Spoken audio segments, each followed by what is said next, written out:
Good morning, everybody. Happy Monday, February 20th, 2023. Happy President's Day, everybody. I'm sure a lot of you have off today. If you do, enjoy the day. Enjoy the day off in this very odd weather we have here in New York. Let me do it over here because someone hit my camera. Happy President's Day, everybody. Enjoy your 3-day weekend. We don't get many of those as adults. Kids seem to get them all. And apparently there's a story in the New York Daily News today that says that most kids don't even attend school 40% of the time. So what the hell's really the difference? Apparently they don't attend school either, so they can have as many days off as they absolutely want. Alabama in the house. I like it. James Wiley from Alabama.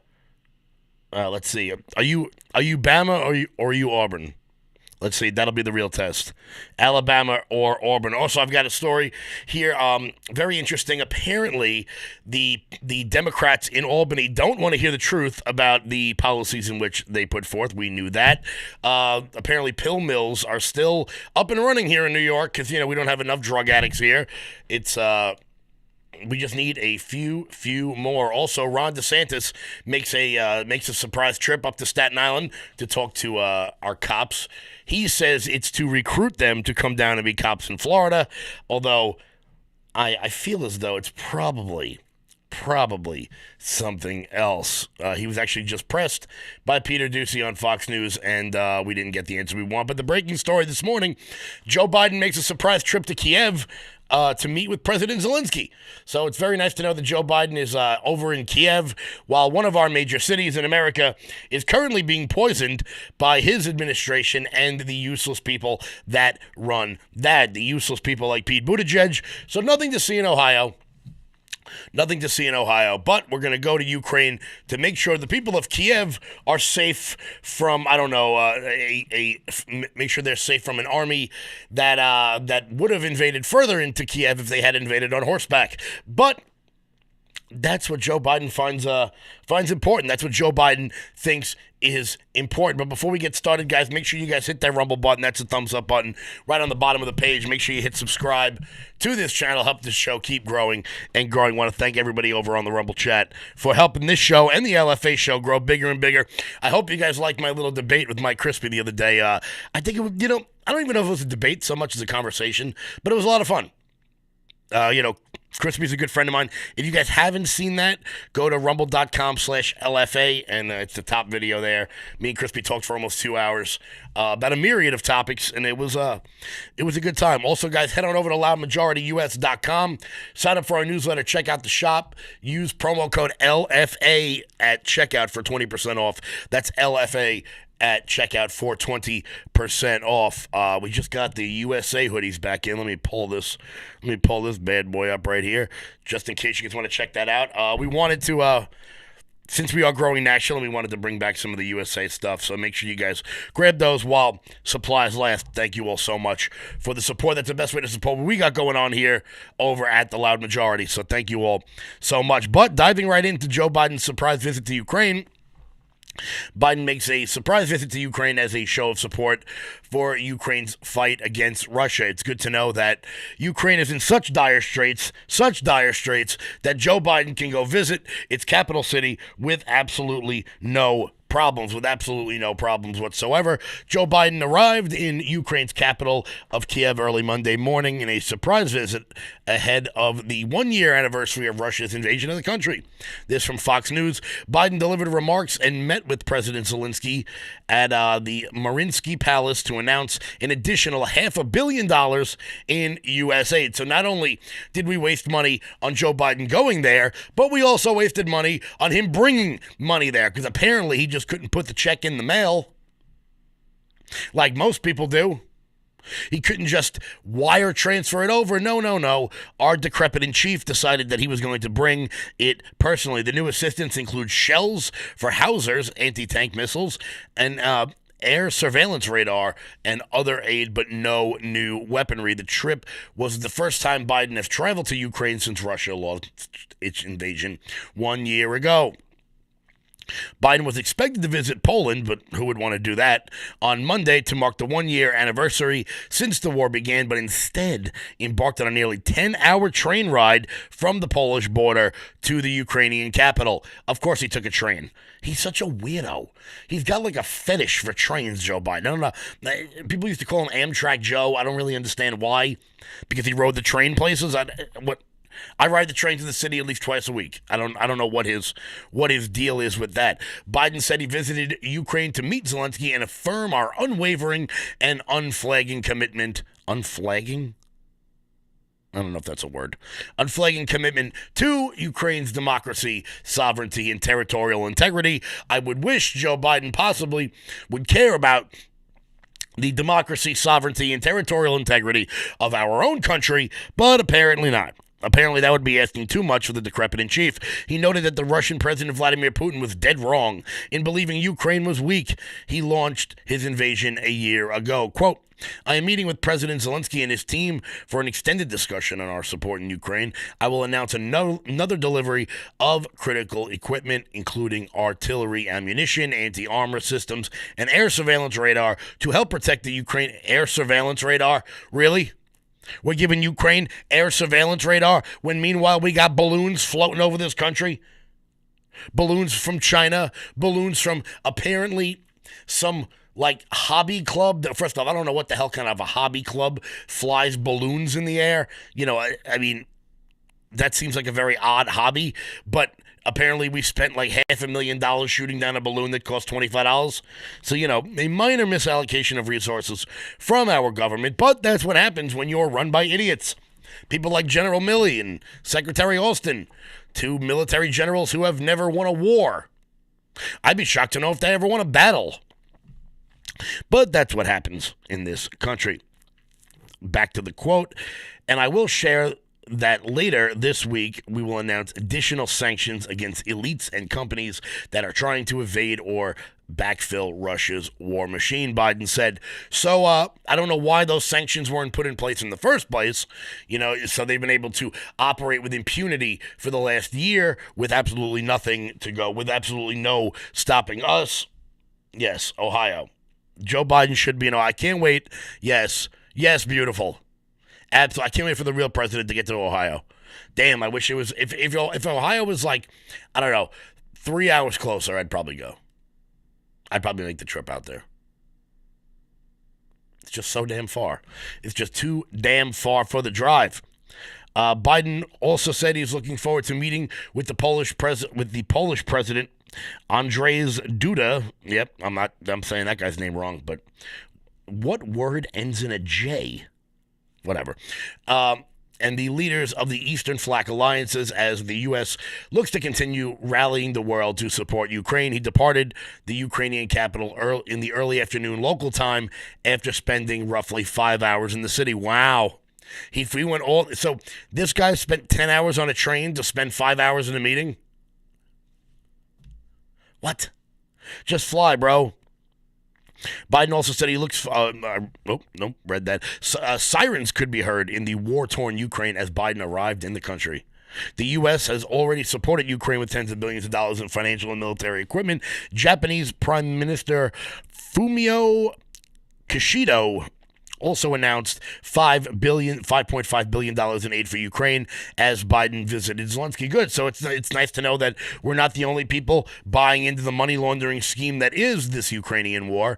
But apparently Japan has the ability to do that. Meanwhile, our economy completely crumbles. We give more and more money to Ukraine as our economy totally crumbles. And you can see how bad this economy is getting by, no matter what people try to do, the market always wins. This is what Democrats don't seem to understand about their nonsense policies. The market always wins. And I've got this story from Bloomberg News. Treasury bills offer stock like 5% to take Fed and raising the debt limit. So apparently the 6-month Treasury bond has reached 5% interest yields. That hasn't happened since the beginning of 2007, and you guys may know what happened a few months after that. All right, the entire economy crashed. We went into a deep recession. People lost their homes. Right, I forgot all about that. See, no matter what liberals try to do, the economy always wins. The market always wins because it turns out not enough human forces can apply enough pressure to move the way the collective feels about the system. And right now, you can tell the way a government feels, the way a government operates by the way they push treasury bonds, Because right now, the government is telling the market, the Fed is telling the market, we need money right now. We need money right now. So we're going to offer higher yields on our bonds, on our short-term bonds, so people will take their money out of the stock market and buy into these 6-month treasury bonds. It's a smart move. I'll probably be doing it right after the show. I'm not giving financial advice. I'm just telling you what I will be doing.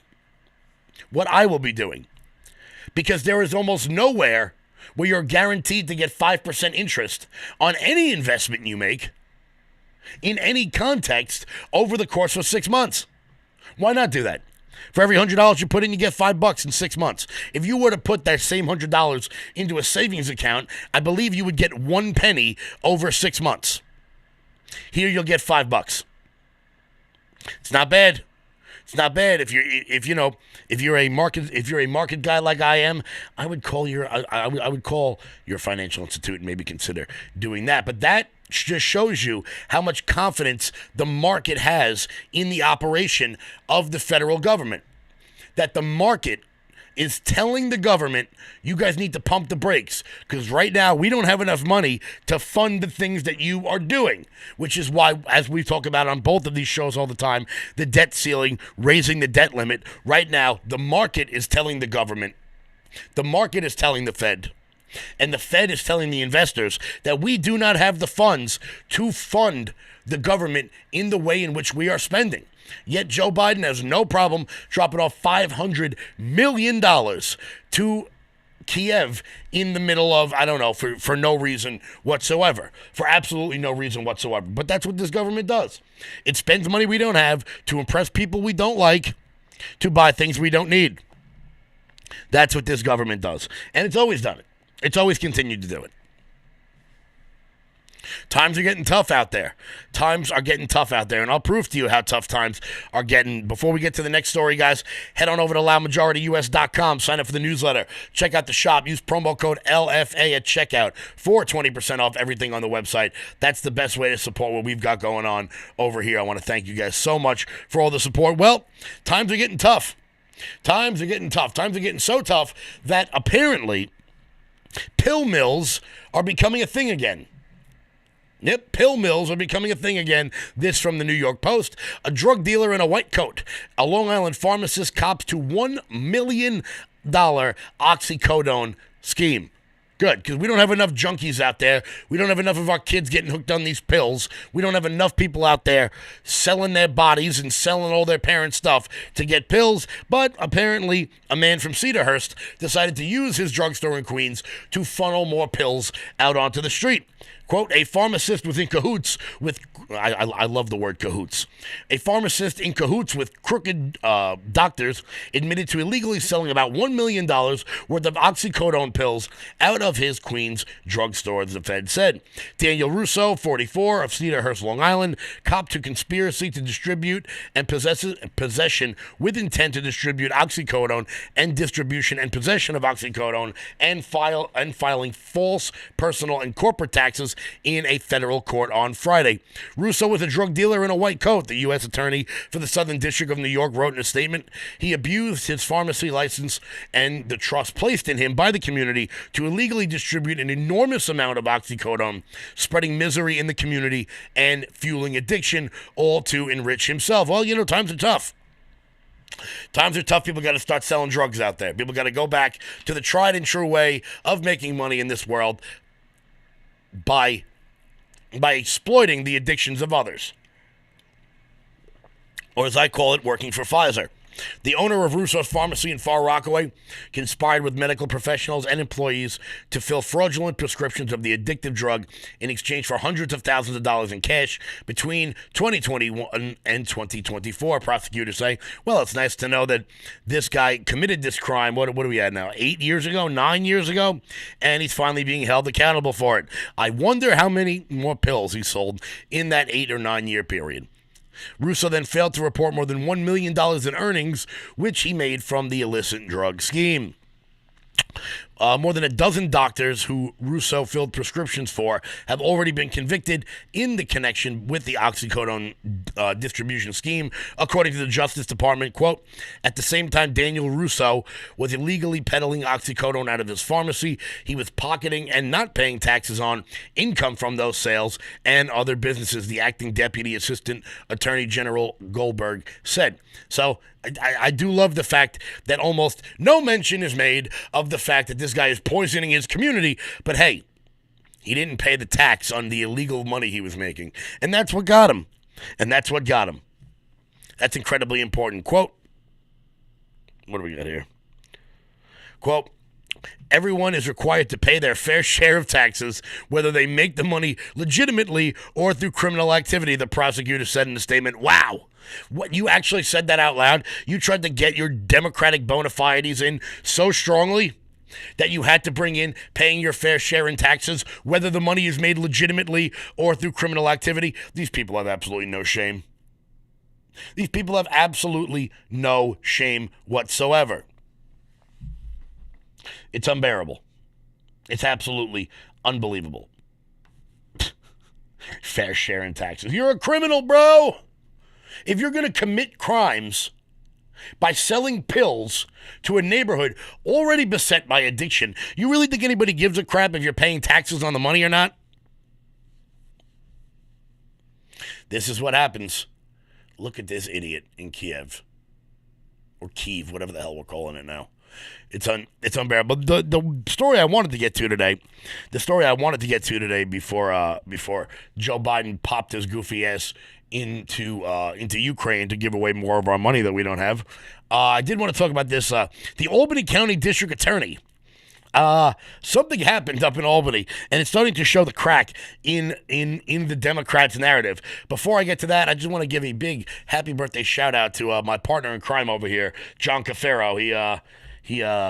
It was his birthday over the weekend, and I'll be honest with you guys, there's a lot of people that work behind the scenes here to help keep the loud majority running, keep things going, and John is definitely one of them, so I do want to give a big happy birthday shout out to that guy. He's been my rock over the last couple of months, and without him, I don't know where I'd be, so I want to just make sure I say, John, happy birthday, come on out, we'll get some cake or something. But I want to talk about the Albany County DA. Apparently bail reform law takedown. Albany refused to hear. This is an opinion piece by the Albany County District Attorney David Soares. It's the speech Albany refused to listen to or to heed.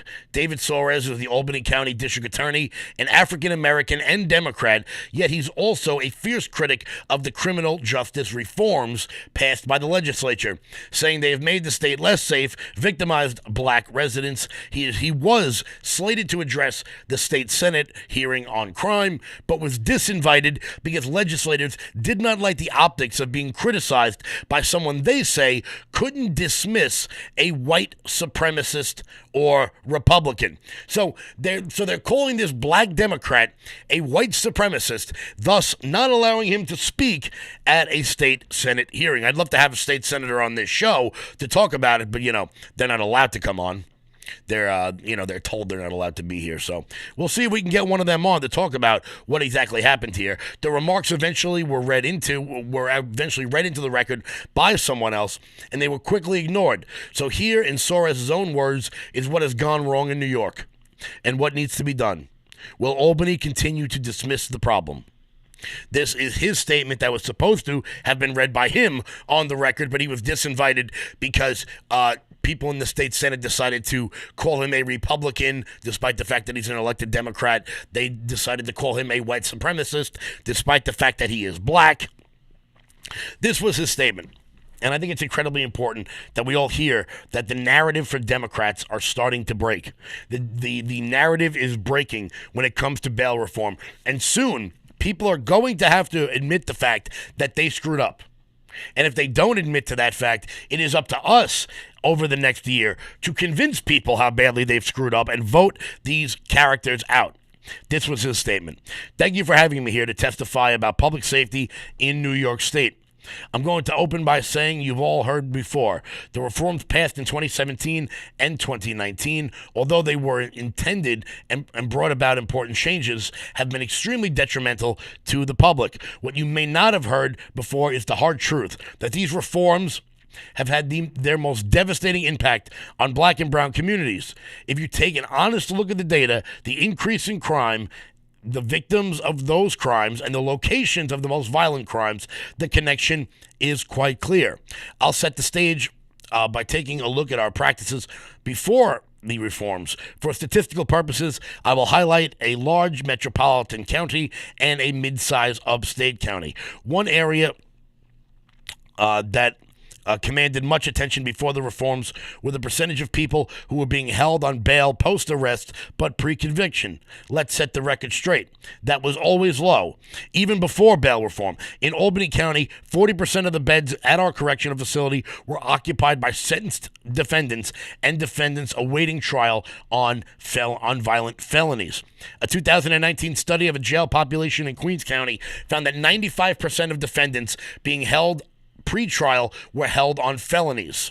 41% of them were on violent felonies. The perception that many people were being held on minor charges on low bail amounts was always absolutely false.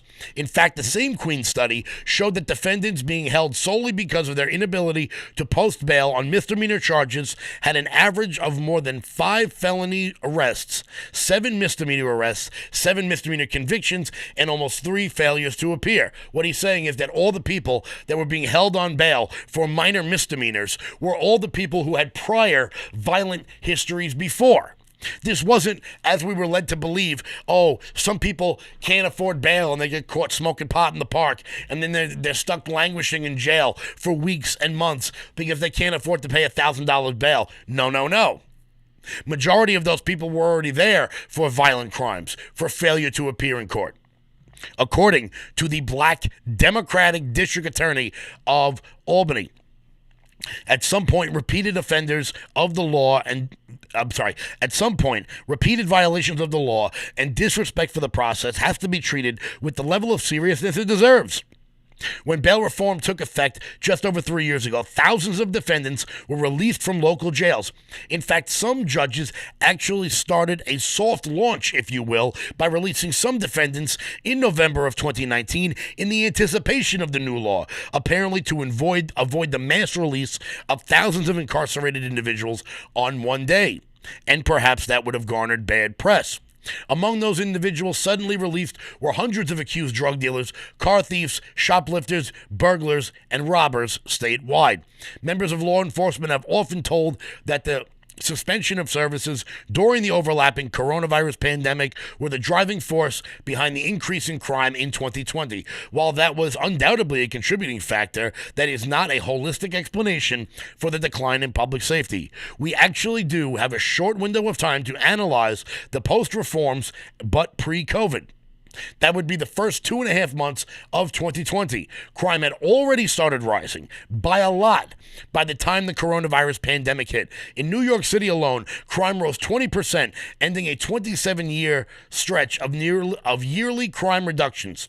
Crime across the board. Burglary was up 26%, robbery up 34%, grand larceny up 16%, car theft up 68%, and petty larceny up 19%. What a coincidence that each one of these crimes became a non-bailable offense in 2020, meaning that all those previously held on bail for these charges were released by January of 2021. If you deny that the release of hundreds of car thieves, burglars, drug dealers, and petty thieves had an obvious impact on crime in New York, you are denying common sense. You don't need to be a weatherman to know which way the wind is blowing. Additionally, a new law created a form of release quote, non-monetary release. This allows judges to release a defendant without bail, but enables them to impose certain conditions, such as requiring the defendant to report to pretrial agency, seek employment, wear an ankle bracelet. These conditions could only be imposed if the court found the defendant was a flight risk. The release condition was designed to replace bail, while placing some restrictions on the defendant intended to be more impactful than released on their own recognizance. These were imposed essentially on the defendants who would have had bail set under the old law. If they had a prior conviction or a pending charge, it would have been likely the judge would have set bail under the old law. If we use the unified court system's pre-data dashboard and look at defendants put into non-monetary release, we see the following. Between January 1st of 2020 and June 30th of 2020, 39.6% of defendants that went into this non-monetary release got rearrested while their case was pending. For those defendants placed in the non-monetary release program who had a prior conviction or pending conviction, 79% in total, the rearrest rate was 45%. For those defendants put into the non-monetary release charged with commercial burglary, the rearrest rate was 62%. For federal burglary, it was 47%. For grand larceny, it was 56%. For robbery in the third degree, it was 56%. For petty larceny, it was 67%. So what is this district attorney telling us? What is this DA telling us? He's telling us that when you let burglars and thieves out of jail, they're going to continue to steal things. What a thought! What a notion. You mean if you have leniency on criminals, they're suddenly not going to commit crimes anymore? Is that what you're trying to tell me? Because that doesn't make any sense. That doesn't make any sense at all, because it turns out a lot of the reason why people steal things is because they're poor. Rich people don't knock over a 7-Eleven. So what are they going to do when they get out of jail? They're going to need more money, so they're going to keep robbing things. Especially in these sorts of smash and grab robberies that we're seeing all over every city in America, where they run into a jewelry store, one guy's got a hammer, he bashes open the case while the next guy grabs all the jewelry. This is not difficult to see. If you're a car thief and you're out there chopping up cars and you get out of jail for Grand Theft Auto, you're going to go steal a car.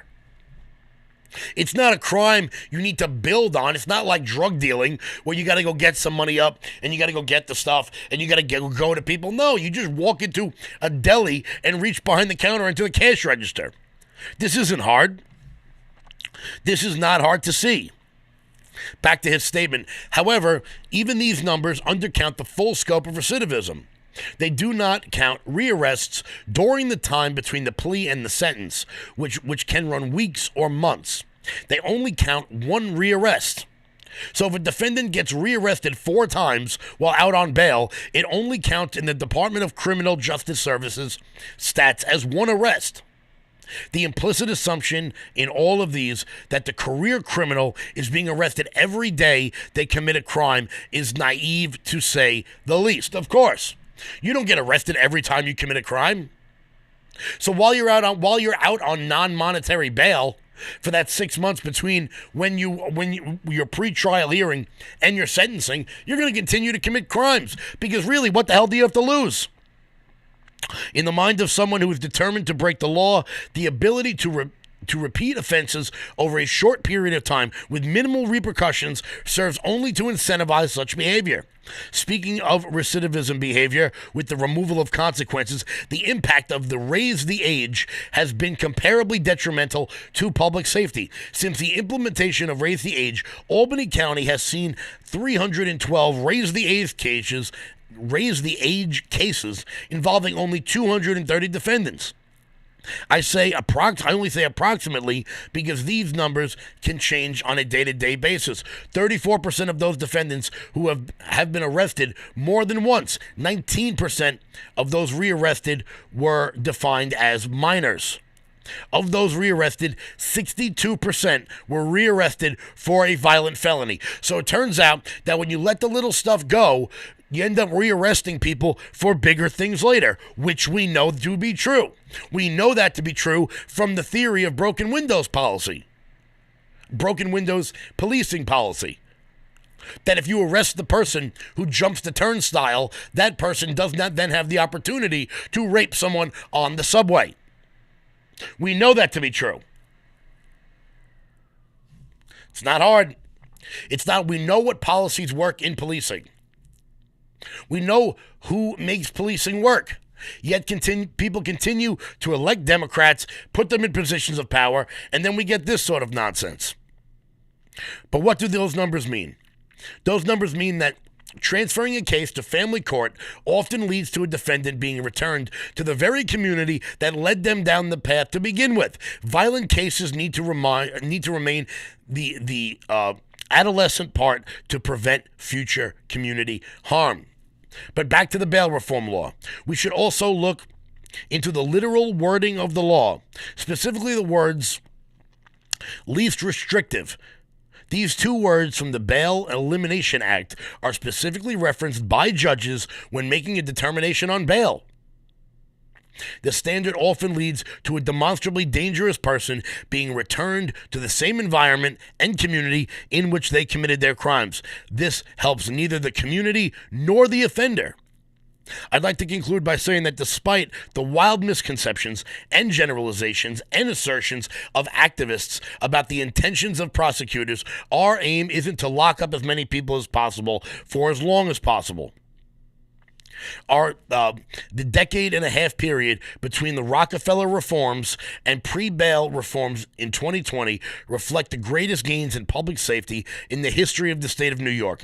Prosecutors engaging in intelligence-based investigations and prosecutors applying a tough-on-crime, smart-on-diversion approach that ushered in an age of prison closures throughout the state. We understand that this is a complicated nature of social determinants of crime and agree that those should also be prioritized. However, pretending that accountability and the immobilization of criminals isn't a critical part of public safety is akin to pretending the earth is flat. Just because your echo chamber repeats it doesn't make it true. I want to be clear, guys. This is not a Republican. This didn't come from Rudy Giuliani or Bernie Kerik. It didn't come from it didn't come from Lee Zeldin. It didn't come from Michael Henry. It didn't come from any of the Republicans running statewide. This came from the black district attorney of Albany County. And if you've been to Albany recently, you know that Albany, particularly near the Capitol, has crime rates, has recidivism rates, has a state of civic decline that you're seeing in Brooklyn and Queens and Manhattan. No city is exempt from this. But clearly this guy has reached his breaking point. I've talked to a few people off to the side about stuff like this, that every single person, it doesn't matter who you are, somewhere down the line, you reach your point of no return. You reach the point of no return. You cross that line into a world where you can no longer stay quiet, where you can no longer be silent, where you have to speak up. And this guy, David Soares, whatever it is, I'm sorry, I'm mispronouncing his name. He has reached his breaking point where he can no longer do his job as an elected district attorney in the state of New York. Now, I'm sure if you go back to this guy's history, I'm sure he's got stuff that maybe we don't agree with on the right. Maybe we don't agree with as Republicans. Maybe he let some people go. Maybe he probably marched with Black Lives Matter and all that crap. But on this, I don't know if that's true. I'm just saying it's possible. What I'm saying is on this point, in this particular set of circumstances, he's correct, and he should be commended for it. He should be commended for it because we're seeing this rise in crime throughout the states, throughout the cities, throughout the counties, in the towns. So much so that pill mills are starting to pop up in suburbia yet again. And look, this is not a New York problem, guys. This is coming from all over the place. I'm going to talk about it on my later show. One of the archbishops of Los Angeles was murdered in his home. The Archbishop of Los Angeles was murdered in his home. Is no one safe? And guess what? I'd be willing to bet that guy had a record, the one that killed him.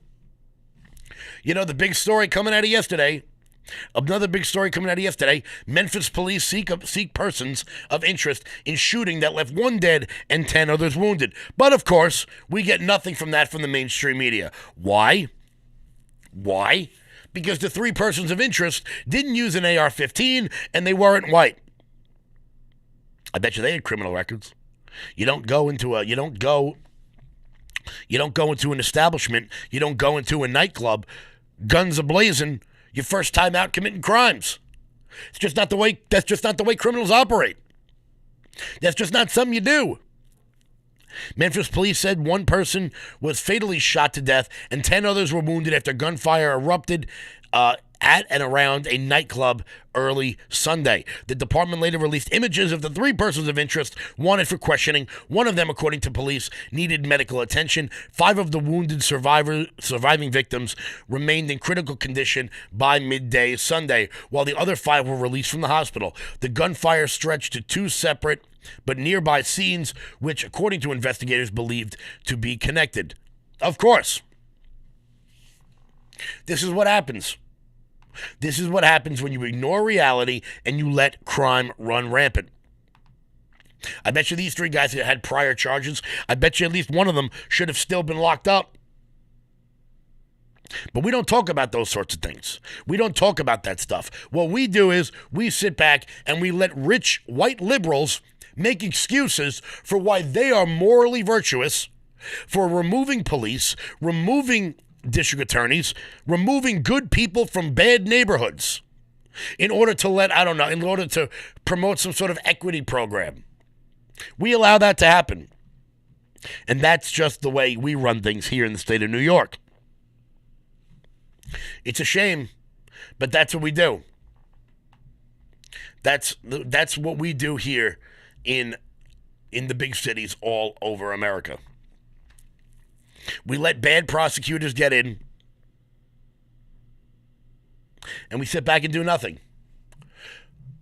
Story after story, crime after crime.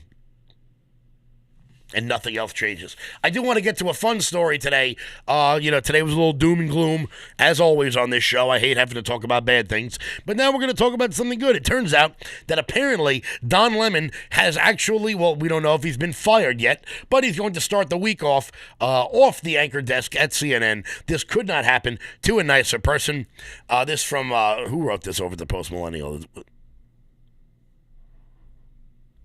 Oh, it's the editorial board. After Don Lemon made sexist remarks on Thursday about presidential candidate and former ambassador to the UN, Nikki Haley, Don Lemon was out from his CNN morning show on Friday. Now, sources say that Lemon will be removed on Monday as well. Sources told Confinder that the schedule is in place per CNN management, and Don is not on it. Instead, Poppy Harlow will accompany Sarah Sidner and Caitlin Collins, who is in Poland covering Joe Biden, who was supposed to be in Poland, but apparently he took a little detour to Ukraine because, who doesn't do that? Lemon apologized to CNN staffers over the remark on Friday after having said that Nikki Haley wasn't in her prime. Lemon said in response to Haley calling for politicians over the age of 75 to take mental competency tests. CNN CEO Chris Licht said that he was disappointed by the remarks. Well, you would think so, but that's what happens when you just like criminals.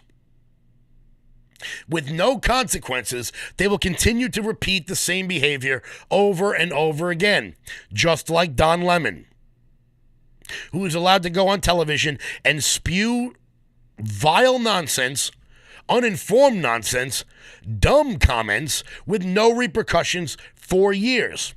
Everyone remembers the very famous incident where Don Lemon came out on his show and said, we need to stop demonizing people who aren't like us. We need to stop demonizing people who aren't like us, because everyone knows that the biggest threat in America are straight white men. That was his quote. Really? Thank you, Don, for telling me that we can't demonize people while demonizing an entire collection of people. But that's what Don Lemon does. And that's why soon he will be, like Brian Stelter, on his LinkedIn page, it will be able to say, former CNN host. And you know what? I don't believe in canceling people. I really don't. I don't want people to be canceled. However, what I will say to you is, when Don Lemon is fired, I will rejoice, because the news-consuming population of America will be better off. They may not know it, but they will be better off. Guys, we're rolling in on 9 o'clock. I want to thank everybody for tuning in this morning. I really thought that piece about the District Attorney of Albany was incredibly important to show you guys that, look, we are winning. Our views, our policies are winning. The black Democrat District Attorney of Albany is starting to come out and speak out against these bail reform laws. We're winning. This will not be easy, okay? This will take years to fix what the Democrats have done. It took them decades to ruin this city, to ruin our state. We are not going to take this back overnight, but we're here for the long haul, and we're not going anywhere. So I appreciate you guys all tuning in. I will see you guys back at 1 p.m. Rumble.com/LFA. Make sure you guys hit that subscribe button at the bottom of this page, at the bottom of all the pages. I want to thank you all so much. Smash that Rumble button. If you're on Facebook, make sure you hit that like button. Tag some of your friends in the comments so that they can tune in and see what's going on in the world. I want to thank everybody. Make sure you head on over to loudmajorityus.com. Sign up for the newsletter. Check out the shop, guys. The weather is getting a lot better out here in New York. The weather is getting a hell of a lot better. Things are going to start picking up. We got big things coming, and I don't want any of you to miss out on that. I don't want any of you to miss out on any of that. Oh, yeah, one more story just about how bad New York is getting. Apparently, Lenny's Pizza is closing down. Lenny's Pizza from Saturday Night Fever. One more New York institution down the tubes because of poor governance, poor economies, and lockdowns. Today is their final day of operation. Sad to see such an iconic Brooklyn pizzeria closing its doors after 70 years. 70 years. Well, you know what, Lenny's Pizza, I'm sorry you're closing. You had a great run. I hope to be around for 70 years doing what I'm doing. It's sad. It's sad to see great institutions of New York dying off. But just like the population, I'm sure the people who own Lenny's Pizza will probably move to, I don't know, the Carolinas, open up a new spot, and start a new dynasty somewhere else, because we have pushed greatness out of our city for, I don't know, to make rich white liberals on the Upper East Side feel good. It's a real shame. Guys, I'll see you guys back at 1 o'clock. Hit that Rumble button on the way out the door. Share this video out all over the place. Until 1 p.m., I'll see you guys later. Stay loud.